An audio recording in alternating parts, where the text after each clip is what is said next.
Association Foundation led by Dr. Manny Rojas. Palakpakan po natin.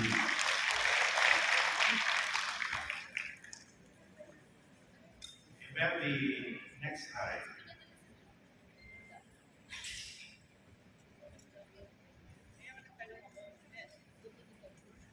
Palakpakan nyo, pinaghirapan ko yung kortina niya. Okay. Celebrating progress and gains in cancer care and the National Integrated Cancer Control Act implementation. There's a new promise. This is the 8-point action agenda. First, bawat Pilipino ng kalusugan. Second, ligtas, ikalidad at mapagkalingang serbisyo. Third, teknolohiya para sa mabilis na serbisyong pangkalusugan. Fourth, handa sa krisis. Fifth, pag-iwas sa sakit. Sixth, ginawa ng isip at damdamin. 7. Kapakanan at karapatan ng health workers. Dito papalakpak kayo na. Nakasayin ba? Number 8, proteksyon sa anumang pandemya.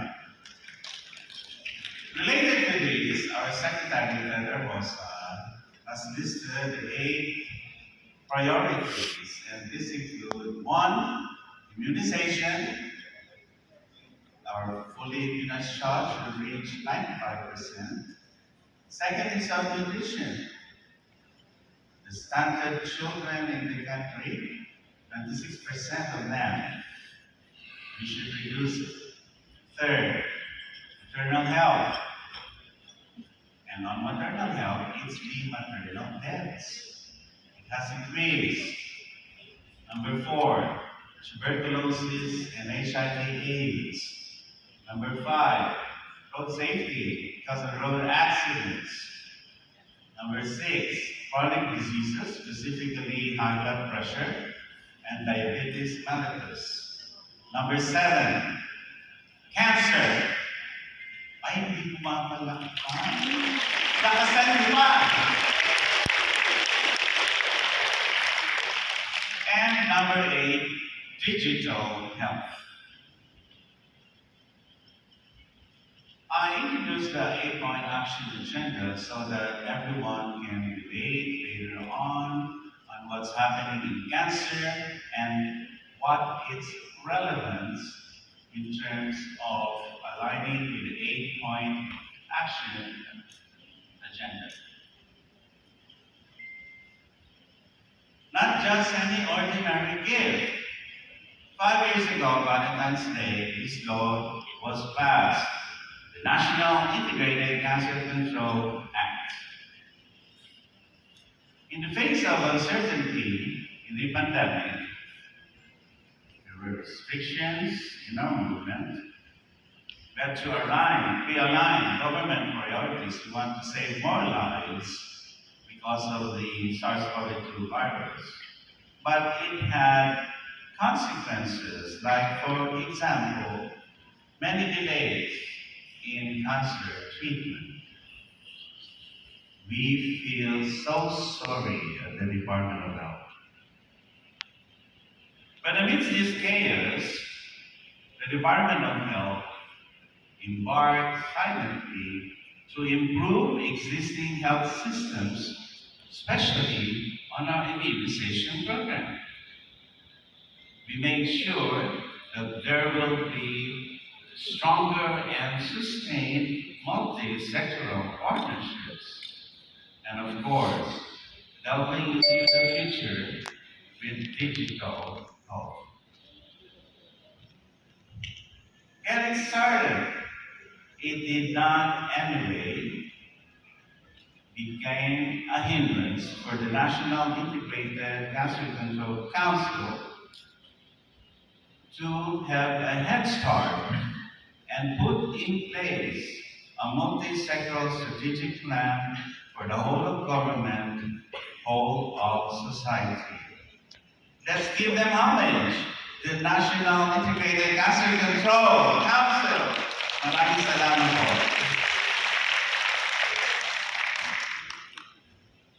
Meanwhile, in the health sector, the Department of Health made sure that social behavior change will happen. And we continue to monitor this. And a shout out, Tara, love. Vaccines do not save lives. Vaccination saves lives. Palakpak na naman kayo. Alam mo, papalakpak kayo na agad. For example, since 2015, close to 2 million of 9-year to 14-year-old girls were given at least one dose of the HPV vaccine since 2015. Huge numbers, but we are missing a lot of them. Then there's also the infants given and the hepatitis vaccine at birth in 2023, 1.17 million, and still we miss a lot of them. We streamlined many guidelines, and including the continuum of care for cancer control. The 90-70-90 scorecard, for example, for cervical cancer, is not within our reach yet. But we have provided the foundation so that this can be a reality in the next few years. Reaching the unreached. The private sector, we have to thank them. The Act Now Primary Care in Breast Cancer Initiative, mobile services that offers comprehensive breast care cancer, deserves a gold medal. Di ba papalakpak kayo? Ito yung mga hindi mo papalakpak kayo ang gold. And listen to the change in my voice. And then there were 14 what? Clinical practice guidelines as the basis for cancer standards of care and financing. Kapalakpak kayo, 14 pa lang yun.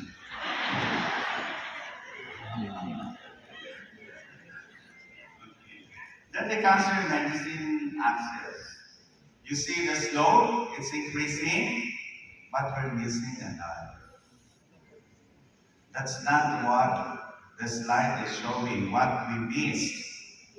Remember, it's not only what we have accomplished, but what we also have failed to accomplish in a period of time. The Cancer Assistance Fund.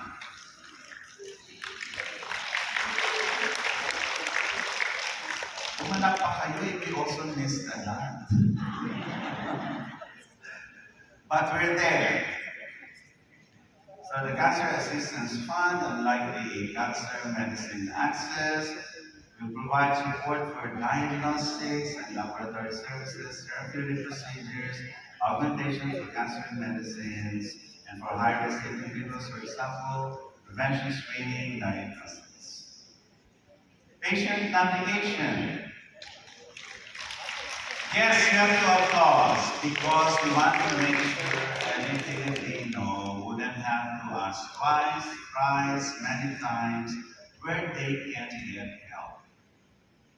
Especially that information abounds. The Philippine Cancer Center, I won't say much because the next presenter will provide us the journey towards the Philippine Cancer Center's vision and mission. But you have to understand that the Philippine Cancer Center is the government's offering. And I am so amazed what the private sector has accomplished at this time when Paulo just showed us the healthcare cancer care hospital. How about a round of applause? We should learn from them so that the Philippine Cancer Center complements or rather supplements that hospital. We have to work out for more.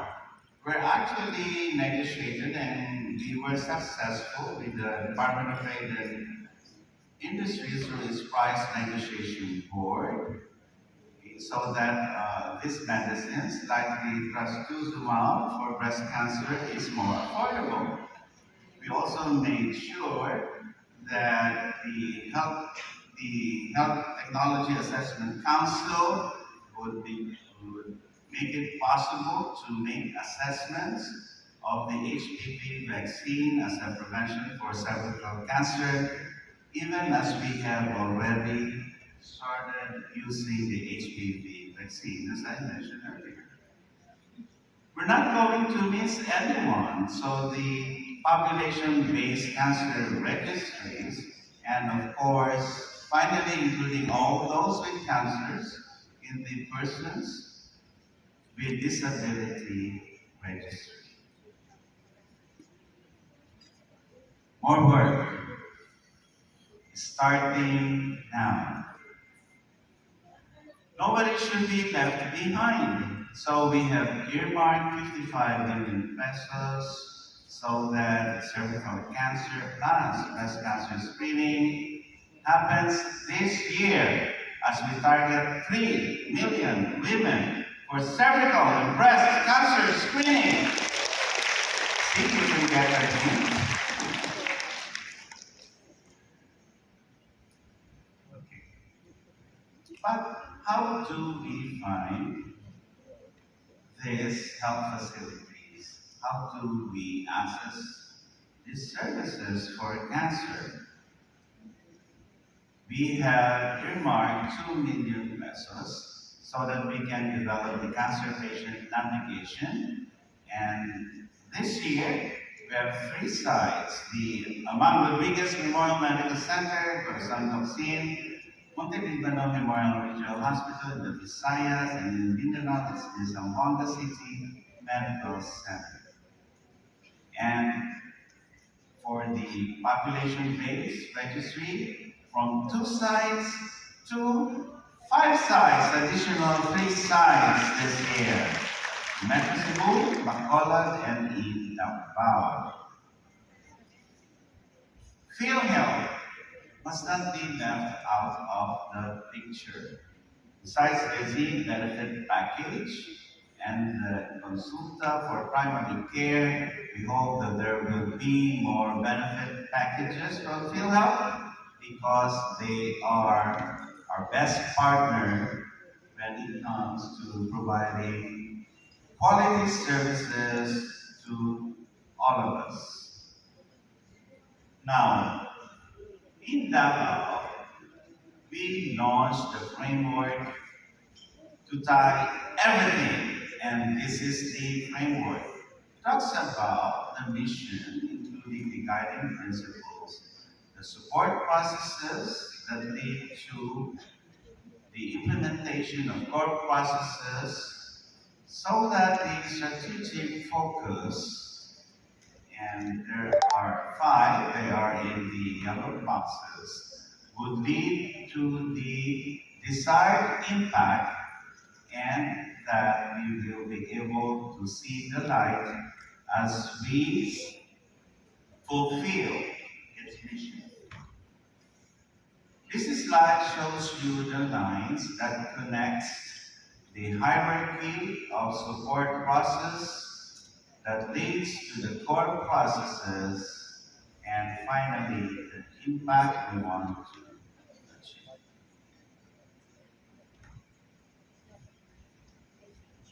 The children smiling, maybe they have cancer, maybe they don't have, but they're all saying, "We got you." Maraming salamat.